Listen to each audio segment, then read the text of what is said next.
Ito po, ebidensya na may foul play sa pagkakamatay ng anak ko.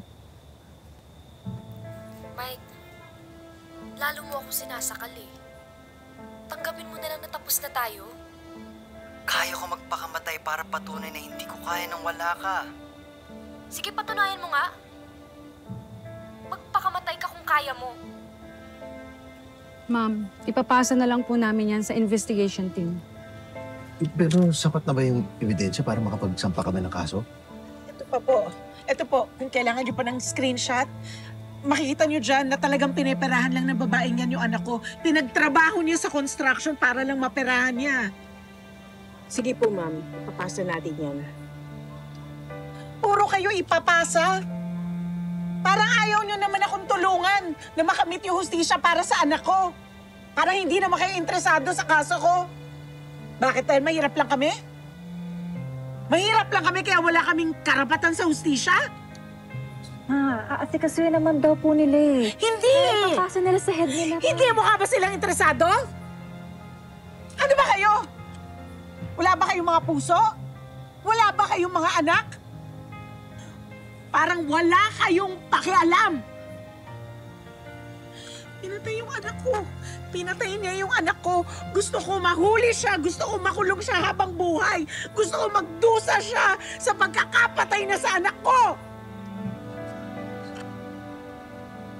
Ayaw mawalay ni Glenda kay Michael.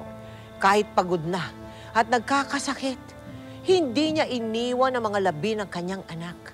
Hanggang sa...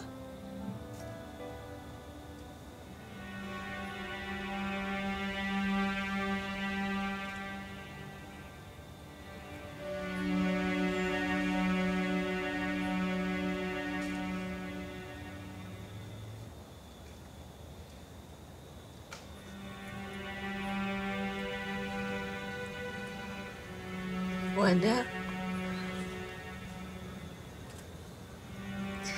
hindi ko matatanggap yung sorry mo.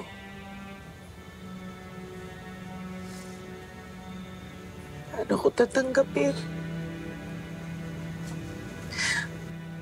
Wala ka na. Iniwan mo ko. Iniwan mo yung ate mo. Di ba sabi ko naman sa'yo, kahit na ano pa yan, tutulungan kita. Magsabi ka lang sa akin. Sana humingi ka ng tulong. Anak, nagkulang ba ako sa'yo? Ba't mo kami iniwan? Nandun ka pa lang sa tiyan ko. Mahal na kita. Sobra kitang mahal.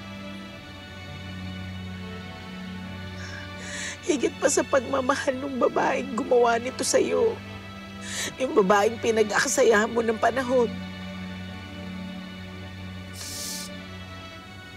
Wala ka na. Wala ka na, Michael.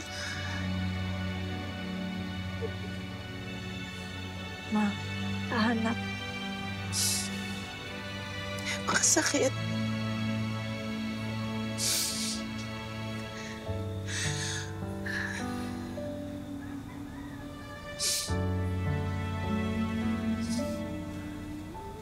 Mama, si Queenie po. Si Queenie po yun.